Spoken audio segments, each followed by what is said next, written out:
사도신경으로 우리의 신앙이 하나인 것을 고백함으로 수요 예배 하나님께 드리겠습니다. 나는 전능하신 아버지 하나님, 천지의 창조주를 믿습니다. 나는 그의 유일하신 아들 우리 주 예수 그리스도를 믿습니다. 그는 성령으로 잉태되어 동정녀 마리아에게서 나시고 본디오 빌라도에게 고난을 받아 십자가에 못 박혀 죽으시고 장사된 지 사흘 만에 죽은 자 가운데서 다시 살아나셨으며 하늘에 오르시어 전능하신 아버지 하나님 우편에 앉아 계시다가 거기로부터 살아있는 자와 죽은 자를 심판하려 오십니다. 나는 성령을 믿으며 거룩한 공교회와 성도의 교제와 죄를 용서받는 것과 몸의 부활과 영생을 믿습니다. 아멘. 전서 259장, 전서 259장입니다.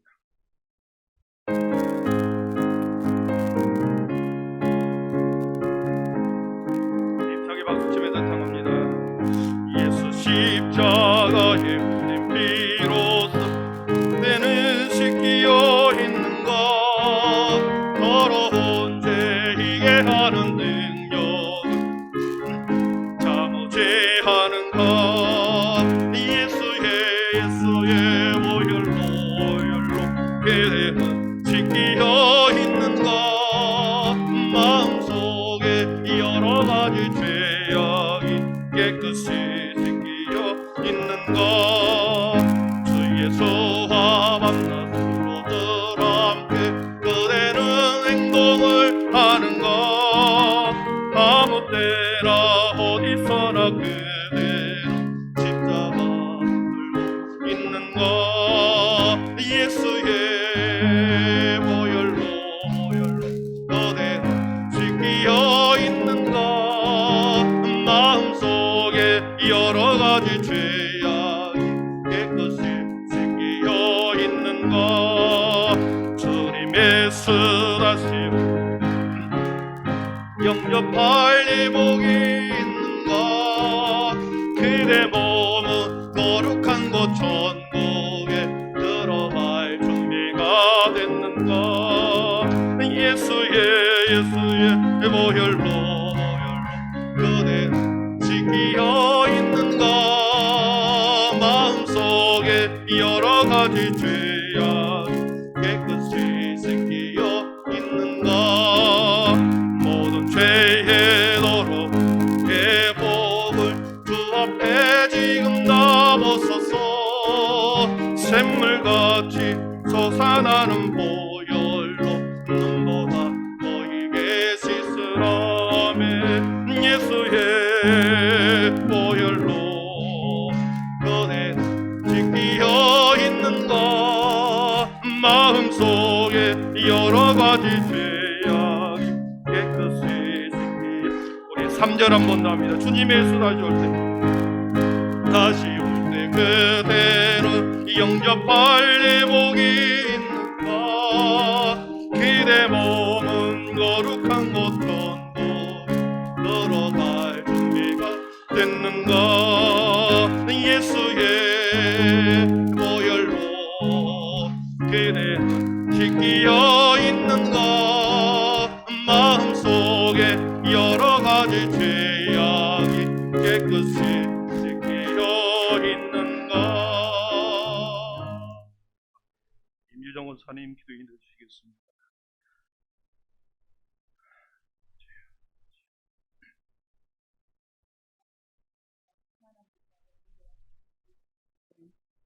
지난 3일 동안 우리에게 좋은 것과 선한 것으로 채워주시고 오늘도 예배드릴 수 있도록 인도하심에 감사와 영광과 찬양을 올려드립니다. 아멘. 주님, 우리 모두가 마음을 다하여 드리는 이 예배를 기뻐 받아 주시옵소서. 아멘.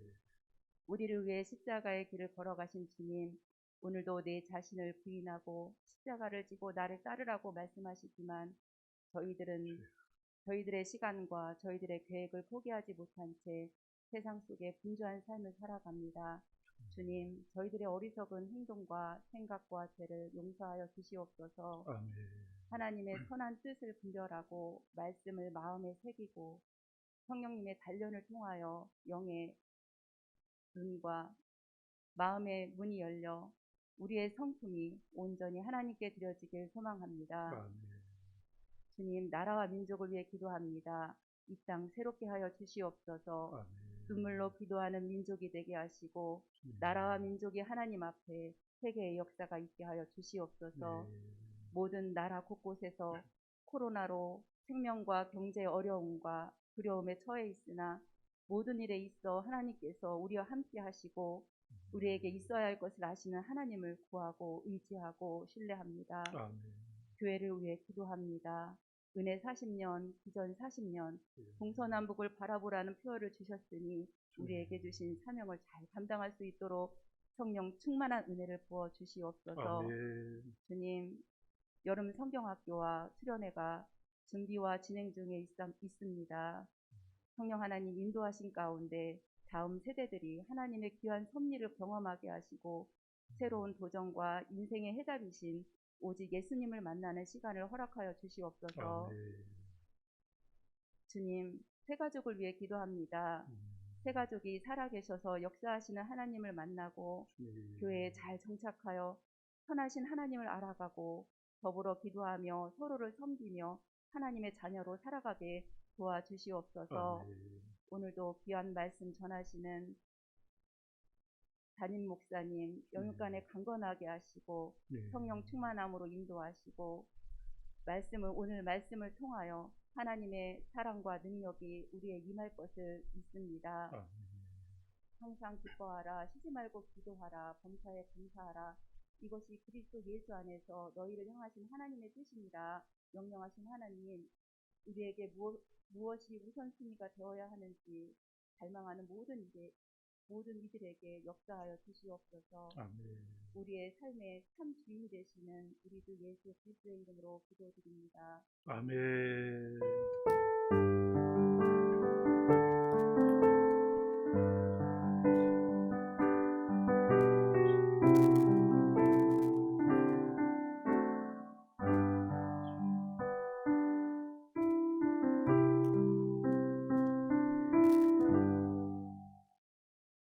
오늘 우리에게 주신 하나님의 말씀은 출애굽기 3장 1절에서 14절입니다.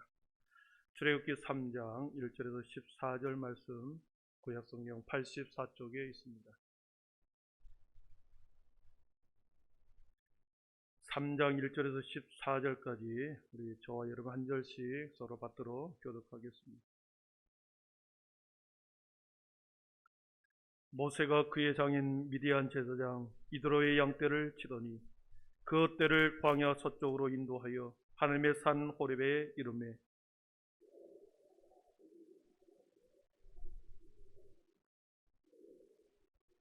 그가 보니 떨긴 이에 모세가 이르되 내가 돌이켜 가서 이 큰 광경을 보리라. 떨기나무가 어찌하여 타지 아니하는고 하니 그때에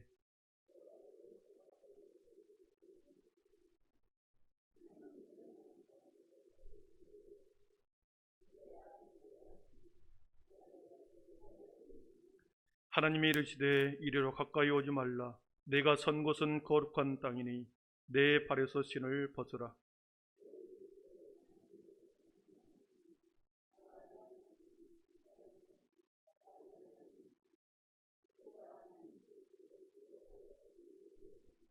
여호와께서 이르시되 내가 애굽에 있는 내 백성의 고통을 분명히 보고 그들이 그들의 감독자로 말미암아 부르짖음을 듣고 그 근심을 알고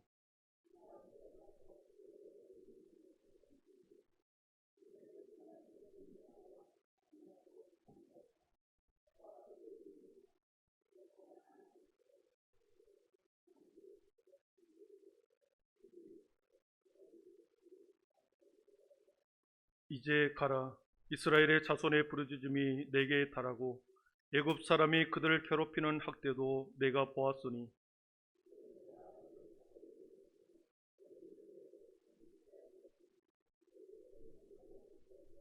모세가 하나님께 아뢰되 내가 누구이기에 바로에게 가며 이스라엘 자손을 애굽에서 인도하여 내리이까.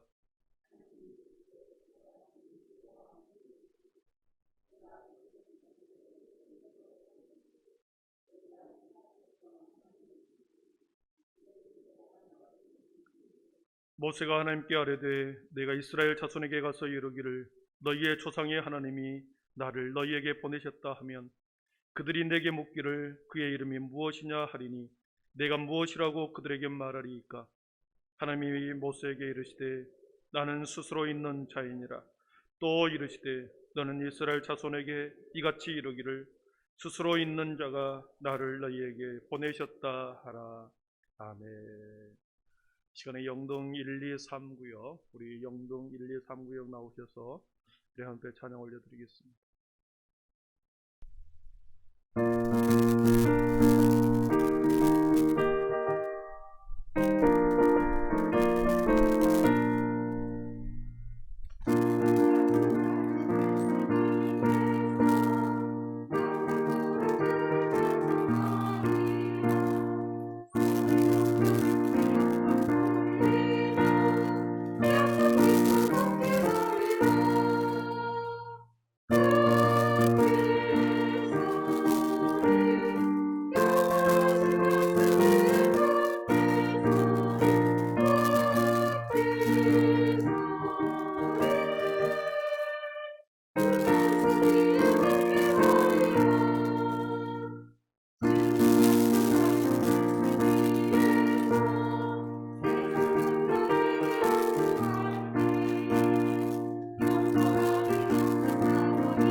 아멘. 영광의 박수 올려드리겠습니다. 예, 감사합니다. 오늘도 3일밤 예배에 나오셨는데 서로 마주보며 인사 한번 하겠습니다. 우리 집사님 권사님을 뵈니 참 행복합니다. 인사하겠습니다. 우리 장로님 뵈니 참 행복합니다. 예, 믿음, 소망, 사랑의 빛이 있으라. 네, 감사합니다. 행복하십시오. 예, 감사합니다. 여러분, 모세의 출현과 하나님의 나심은 매우 유사한 점이 많습니다. 갈라디아서 4장 4절에 보니까 그렇습니다. 때가 참에 하나님이 그 아들을 보내사 여자에게서 나게 하시고 율법 아래에 나게 하신 것은 율법 아래에 있는 자들을 속량하시고 우리로 아들의 명분을 얻게 하려 하십니다. 때가 참에 그랬습니다. 때가 참에 하나님의 그 아들을 예수 그리스도를 세상에 보내셨다. 여러분, 때가 차야 하나님이 일하기 시작하십니다. 하나님의 때가 차야 하나님이 일하시기 시작합니다. 하나님은 때가 차야 여러분 우리의 인생을 풀어주십니다. 믿습니까? 하나님의 때가 차야 하나님이 일하시고 하나님이 역사하고 우리의 묶임을 하나님께서 풀어주십니다. 때가 찼다고 하는 이 말씀은 예수님께서 340년 동안 신구약 중간기가 있었죠. 침묵의 암흑의 시간이 340년의 시간이 흘렀다는 거죠. 오랜 침묵이 찼다는 것을 말합니다. 더 이상 이상이 들리지 아니하고 더 이상 선지자나 더 이상 예언자가 이 세상 가운데 하나님이 보내주지 않는 흑암의 340년의 시간, 신구약 중간기를 보내고 때가 참에 하나님이 예수님을 보내셨습니다. 예수님을 보내셔서 율법 아래에 있는 모든 자들을 속량하기 위해서 그를 보내셨고 그 예수를 통해서 포로된 자에게 자유를, 눈먼 자에게 다시 보게 함을, 눌린 자를 자유케 하기 위해서 우리 주님을 세상에 보내셨습니다. 여러분, 예수님이 오셔서 우리의 모든 영적으로 포로된 자들의 눈을 띄워주었습니다. 또 보지 못한 자들의 영적인 눈을 뜨게 했고 자유케 해주었고, 인생의 염려와 인생의 무게에 눌려있는 자들을 주님께서는 풀어주셨습니다. 여러분, 모세의 출현도 이와 매우 유사합니다. 아브라함, 이삭, 야곱 3명의 족장들의 시대가 끝나고 야곱의 자손들이 애굽 땅으로 내려가 430년입니다. 430년 동안 애굽 땅에서 애굽의 백성으로 묶여 있었습니다. 종살이로, 그리고 노예의 삶을 통하여 그들의 인생은 완전히 430년 동안이라고 하는 기나긴 동안 묶여 있었던 거죠. 이 종과 노예, 묶임을 풀어내는 것은 바로 진정한 자유인으로서 살아가기 위해서 모세를 준비하셨고, 모세가 때가 참에 하나님께서는 모세를 그들의 백성 가운데 보내셨을 거죠. 우리가 아시다시피 모세의 인생은 3부분으로 나눠집니다. 인생의 초반, 왕궁에서 40년 동안 화려하게 세상의 학문을 배우는 시간이 있었습니다. 그리고 40살부터 80세까지는 미디안 광야에서 40년 동안 그는 자신의 혈기를 죽이고 자신의 지식과 자신의 능력과 자신의 지난날의 경험들을 다 내려놓는 그러한 훈련을 받았습니다. 철저히 낮아지는 겸손과 오래 참음의 시간과 인내를 배웠습니다. 짐승들을 돌보면서 성실함과 책임감을 그는 배운 거죠. 그리고 양들을 키우면서 목자의 마음을 모세는 40년 동안 체득하게 된 겁니다. 여러분, 지도자의 특성은, 지도자로서의 훈련은 세상 지식도 많이 배워야 합니다. 여러분의 자녀들이 하나님의 세상 가운데 지도자로 서기를 원한다면 세상의 학문을 많이 배우도록 권장하십시오. 세상의 지식이 필요합니다.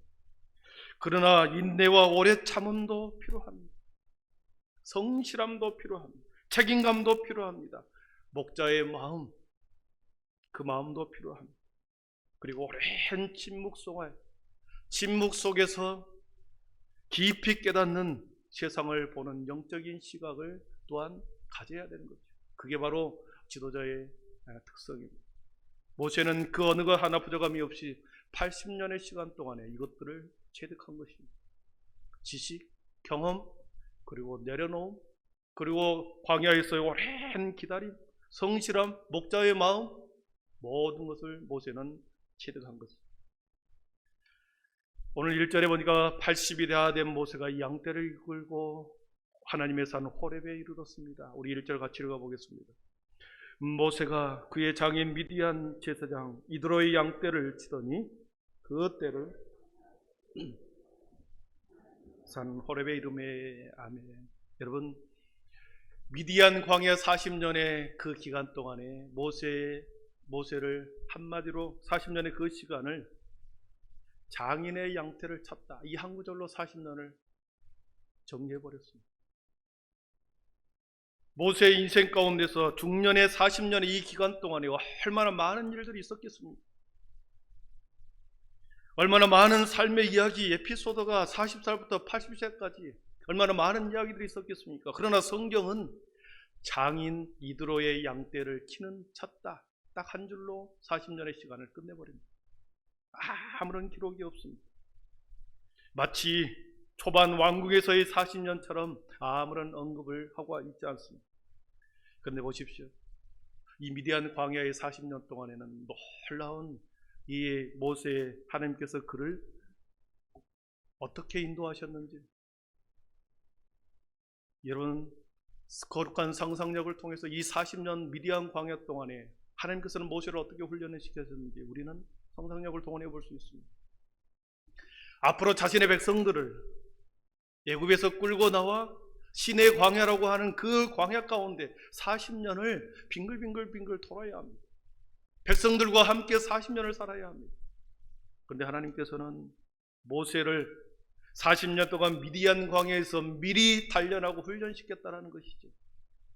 광야의 특성이 무엇이고 광야에서 어떻게 적응을 해나가는지 현장 체험을 미디안 광야에서 이미 40살에서부터 80세까지 모든 광야의 현장 체험을 몸으로 체득하게 한 시간이었습니다. 만약 모세가 40살의 왕궁에서 나와서 자신의 백성들을 데리고 광야의 40년의 생활을 시작했다고 한다면 그는 하루도 견디지 못했을 것입니다. 40년 동안 왕궁에서의 삶이 몸에 배어 있었기 때문에 광야 40년의 시간을 견딜 수 있었겠습니다. 자신의 백성들을 데리고 지도자로서의 그 광야 40년을 견딜 수 있었겠습니다. 그러나 모세는 이미 미디안 광야라고 하는 곳에서 무려 40년을 모든 적응 훈련을 혼자서 마스터한 겁니다. 혼자서 훈련을 모든 것을 감당했습니다.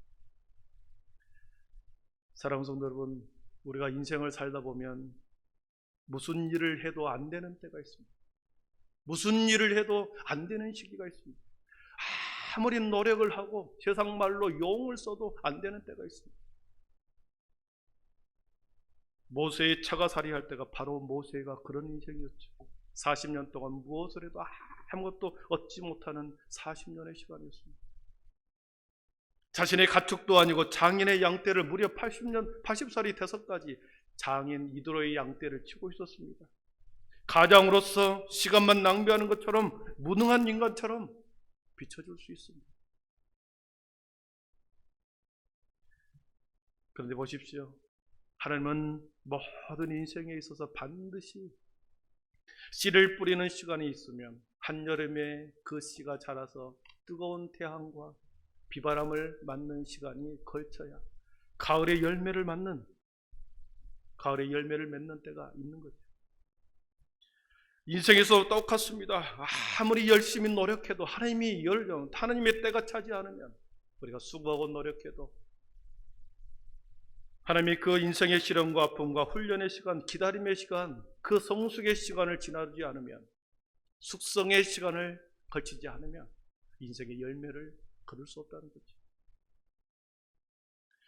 그런데 하나님은 어떤 사람에게는 이른비처럼 봄에 열매를 봄에 거두는 사람들이 있습니다. 젊은 시절에 인생이 잘 나가는 사람이 있습니다.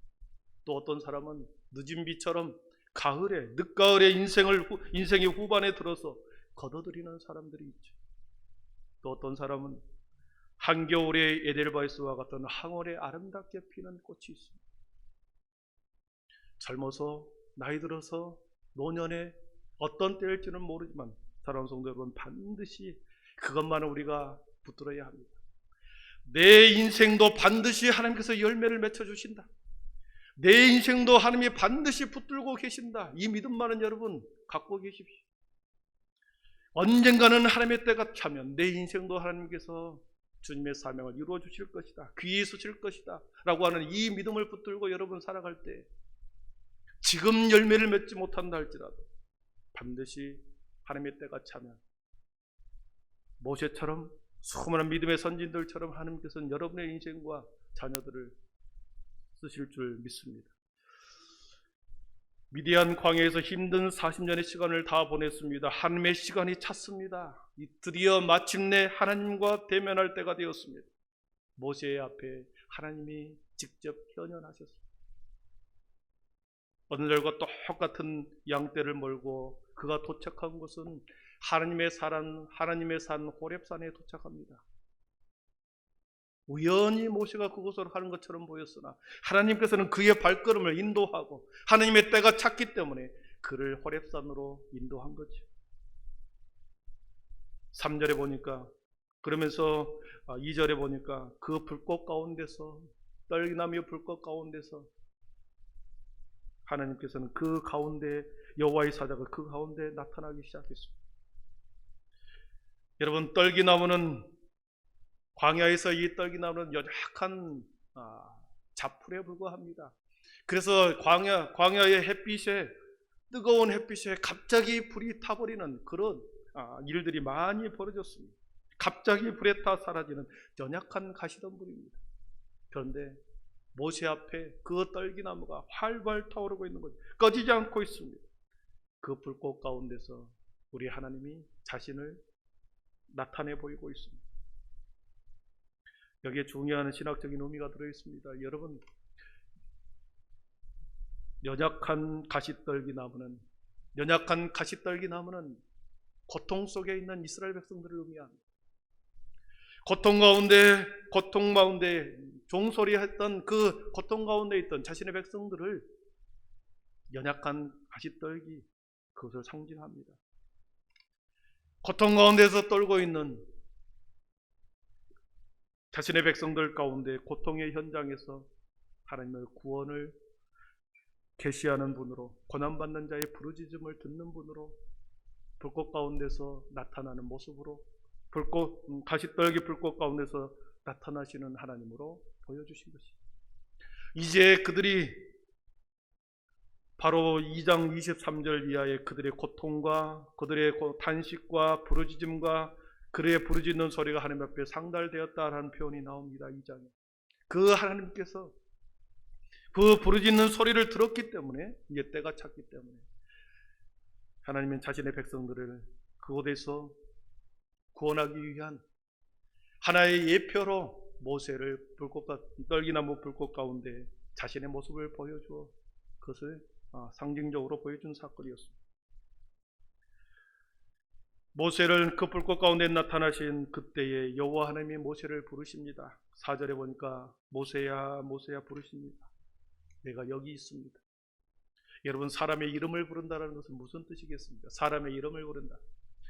사람의 이름을 부른다는 것은 그 사람의 전 존재를 이렇게 부르는 것입니다.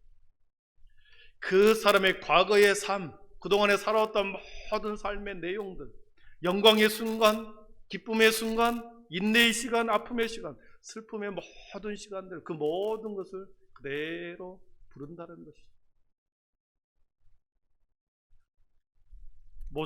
모세의 80년의 인생의 모든 시간을 자신의 이름 2번 부름으로 그의 인생을 하나님이 부르고 있습니다.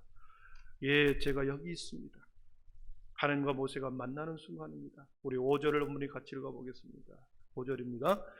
하나님이 이르시되 이리로 가까이 오지 말라. 내가 선 곳은 거룩한 땅이니 내 발에서 신을 벗으라. 아멘. 이제 하나님께서는 모세에게 소명을 주려고 합니다. 잠시 후에 10절 이하의 소명을 주는데, 하나님의 소명, 하나님의 신탁을 주기 전에 너가 먼저 거룩한 땅으로 들어와야 하는데 먼저 신을 벗어라 말합니다. 히브리인들에게서 신을 벗고 맨발로 걷는다라는 것은 수치스럽고 비참한 일이었습니다. 신을 벗는다라는 것은, 신발은 더러움과 죄를 상징합니다. 그래서 신을 벗어라. 하나님 앞에서 거룩한 하나님의 땅으로 들어오기 위해서는, 하나님의 소명 안으로 들어오기 위해서는 너의 신을 벗어라. 하나님의 거룩하심에 대한 공경의 표시지. 경의를 표해라. 낮고 천함에 대한 너 자신의 낮고 천함을 인정하라. 그것이죠. 신을 벗는다는 또 다른 의미는 그것입니다. 여러분, 신을 벗는다. 과거에 걸어왔던 모든 걸음걸음의 경험, 과거에서부터 어렸을 때부터 지난날에 걸어온 모든 삶의 경험들, 지식들, 그리고 죄의 습관들을 벗으라는 것입니다. 여러분, 절대자 하나님 앞으로 나아가기 위해서는 옛 모습을 가지고 우리는 나아갈 수 없습니다. 우리의 죄된 습성을 가지고 하나님 앞에 나아갈 수 없고, 우리의 지난날의 알량한 지식과 경험을 가지고 하나님 앞에 나아갈 수 없는 거죠. 우리가 주님의 일을 하고자 할 때 인간의 경험과 지식이 아닌 하나님의 방법으로 해야 하기 때문에 너의 지난날의 모든 경험과 지식을 일단은 내려놓아라. 그래야 하나님의 일을 할 수 있다. 신을 벗어라는 의미 속에 들어있습니다. 신을 벗고 주님의 거룩한 땅으로 모세가 들어갑니다. 그리고 하나님은 모세에게 자신의 계획을 말해줍니다. 우리 7절을 한번 보겠습니다. 7절 8절에 그 나와 있는 7절만 보겠습니다. 여호와께서 이르시되 내가 애굽에 있는 내 백성의 고통을 분명히 보고 그들이 그들의 감독자로 말미암아 부르짖음을 듣고 그 근심을 알고 그랬습니다. 8절 보십시오. 내가 내려가서 그들 애굽인의 손에서 건져내고 그들을 그 땅에서 인도하여 아름답고 광대한 땅 그리로 데려가려 하노라. 가나안 땅으로 데려가려 하노라. 하나님의 계획을 모세에게 말해줍니다. 그들의 고통을 보았고 부르짖음을 들었고 근심을 알았어. 이제는 더 이상 머무를 수가 없고 지체할 수 없고 고통받는 내 백성 그들을 건져내어 약속의 땅 적과 꿀이 흐르는 땅으로 내가 그를 데려가겠다. 하나님의 계획을 모세에게 말해줍니다. 그리고 이제 모세를 부른 이유에 대해서 소명을 그에게 주십니다. 여러분, 소명은 하나님의 신탁입니다. 신탁은 하나님의 부탁이죠. 하나님의 부탁, 하나님의 소명을 그에게 줍니다. 우리 9절과 10절을 같이 읽어보겠습니다. 이제 가라. 이스라엘 자손의 부르짖음이 내게 달하고 애굽 사람이 그들을 괴롭히는 학대도 내가 보았으니 이제 내가 너를 바로에게 보내어 너에게 내 백성이 이스라엘 자손을 애굽에서 인도하여 내게 하리라. 아멘. 10절을 보십시오. 이제 내가 너를 바로에게 보내어 너에게 내 백성 이스라엘 자손을 애굽에서 인도하여 내게 하리라. 하나님의 명령, 하나님의 신탁을 주는 거지. 소명을 주는 거지. 9절과 10절을 잘 문장을 살펴보면 육하원칙이 나옵니다. 하나님이 모세에게 소명을 줄 때 육하원칙으로 소명을 주시는 것을 볼 수 있습니다. 누가 언제 어떻게 무엇을 어떻게 왜 했는지 신탁의 내용을 육하원칙에 따라서 소명을 주십니다. 소명을 누가 줍니까? 너희 조상의 하나님이라고 말합니다. 6절에 보니까 내 조상의 하나님, 아브라함의 하나님, 이삭의 하나님, 야곱의 하나님이 너에게 신탁한다. 누가? 내 조상의 하나님이. 언제? 이제 말합니다. 9절과 10절에 이제 가라. 이제 내가. 이제 지금이라는 거죠. 어디서? 호렙산에서. 무엇을? 괴롭힘을 당하고 학대하는 내 백성들을 위해서. 그리고 어떻게? 모세를 바로에게 보내어 인도하기 위하여. 왜 보냅니까? 선조들과의 약속을 지키고 약속의 땅으로 인도하기 위하여, 그 약속을 지키기 위해서 모세를 신탁한다는 거죠. 소명을 준다는 거죠. 하나님의 부탁, 하나님의 명령이 소명입니다. 갑작스러운 소명에 모세는 잠시 혼란스러웠습니다. 머뭇거립니다. 내가 누구이기에 바로에게 가며 이스라엘 자손을 애굽에서 인도하겠습니까? 그러나 하나님은 모세가 그 신탁의 가장 적임자인 것을 하나님은 알고 있었습니다. 왜냐하면 여러분, 하나님이 모세를 어릴 적 왕궁에서 자라게 한 것은 그냥 자라게 한 것이 아닙니다. 바로 이때를 위한 것입니다. 바로 앞에 세우기 위한, 이때를 위해서 40년 동안 어릴 적 왕궁에서 자라게 한 것이죠. 왕궁에서의 삶, 왕궁의 모든 지리기, 왕궁에서 벌어지는 일들, 왕을 대하는 방법과 태도, 고관들을 대하는 태도, 여러분, 왕궁에서 벌어지는 모든 생리를 모세는 어렸을 때 40년 동안 체득을 한 것입니다. 만약에 한 번도 왕궁의 생리를 경험하지 못한 사람을 왕궁에 보낸다고 생각해 보십시오. 한 번도 왕궁에서 살아보지 않는 사람을 왕궁에 보낸다고 생각해 보십시오. 왕궁으로 들어가는 순간 으리으리한 건물에 압도됩니다. 권위적이고 위압적인 고관들을 상대할 수가 없습니다. 그리고 바로 왕은 당시 살아있는 신으로 주황했기 때문에 바로 왕 앞에 가는 순간에 심리적인 위압감을 느껴서 한마디도 못하게 되지 않겠습니까? 그러나 모세는 왕자의 신분으로 40년을 살았기 때문에 왕국에서의 모든 생리, 어떻게 서신하고 어떻게 왕을 대하고 화려한 궁정에서 어떻게 자신의 행동을 지리로 어떻게 고관들을 대하는지를 알고 있었기 때문에 모세를 보내는 것입니다. 그렇습니다. 하나님은 우리 각자를 부르실 때, 우리 교회에 어떤 사명을 주실 때는 사람을 택합니다. 수많은 성도들 중에서 하나님의 사람을, 하나님의 일을 맡길 만한 사람을 찾습니다. 적합한 인물을 선택합니다. 그리고 그 사람을 훈련시킵니다. 여러 곳에서 훈련시키죠. 그리고 적합한 시기와 방법과 경험들을 통해서 주님의 일을 감당하게 하십니다. 하나님이 명령하실 때, 신탁으로 맡기실 때 우리들이 해야 할 일은 순종의 마음뿐입니다. 왜냐하면 하나님은 우리의 소명을 주실 때 하나님이 계획하시고 하나님이 이루어 가시고 하나님께서 결국 이끌어 가시고 모든 것을 하나님이 이끌어 가시기 때문에 우리가 해야 할 일은 순종하는 것밖에 없습니다. 12절을 보십시오. 소명을 주실 때 홀로 보내지 않았습니다. 12절에 보면 하나님이 이르시되 내가 반드시 너와 함께 있으리라. 내가 반드시 너와 함께 있으리라. 내가 그 백성을 애굽에서 인도하여 낸 후에 너희가 이 산에서 하나님을 섬기리니 이것이 내가 너를 보낸 증거니라. 하나님의 신탁을 맡길 때, 소명을 주실 때, 하나님의 일을 감당하게 하실 때 하나님이 혼자 그 일을 감당하라고 말하지 않습니다. 하나님이 반드시 함께 해 주십니다. 그렇기 때문에 순종의 마음이 필요한 거죠. 사랑하는 성도 여러분, 이 땅에 살아가는 모든 주님의 백성들은, 저와 여러분은 한 사람도 그냥 이 땅에 보내진 사람이 없습니다. 여러분 그것을 믿습니까? 나는 부모의 실수로 태어났다 이렇게 생각하는 사람이 있습니다. 한 명도, 여러분 그냥 태어난 사람은 한 명도 없습니다. 모두 다 사명을 주셨습니다. 오직 이 땅에서 나만이 감당해야 할 그 일을 하기 위해서 하나님은 이 땅에 저와 여러분을 보낸 겁니다.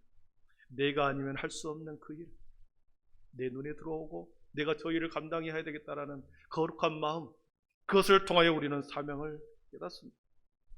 때로는 소명은 직업을 통하여 소명을 깨닫습니다. 때로는 달란트와 재능을 통하여 소명을 발견합니다. 각자에게 주신 성령의 은사를 통해서 우리는 소명을 깨닫습니다. 그리고 혹시나 여러분 남이 경험하지 못한 특별한 경험을 여러분 했습니까? 그러면 그 특별한 경험이 여러분의 소명을 깨닫게 해줍니다. 내가 가장 잘할 수 있는 달란트, 그것이 주님이 주시는, 주님이 여러분을 쓰시는 사명의 도구가 되는 것입니다. 때로는 특별한 아픔이, 때로는 달란트가, 때로는 재능이, 때로는 직업이, 때로는 성령의 은사를 따라서 여러분에게 하나님께서는 소명을 주십니다. 말씀을 정리하겠습니다. 모세에게 주신 사명은, 모세가 살았던 그 시대는, 시대적 사명은 자신의 백성을 애굽에서 인도하는 것입니다. 누군가는 그 일을 감당해야 했습니다. 그래서 하나님께서는 미리 모세를 택하셨고 훈련시키셨고 이제 하나님 앞에 하나님의 신탁을 그에게 맡기십니다. 여러분 그렇다고 한다면 모세 시대는 그 시대적인 사명이 민족을 해방하는 것이었다고 한다면 오늘 우리들이 살아가는 이 시대에 여러분 우리들에게 주시는 사명이 있습니다.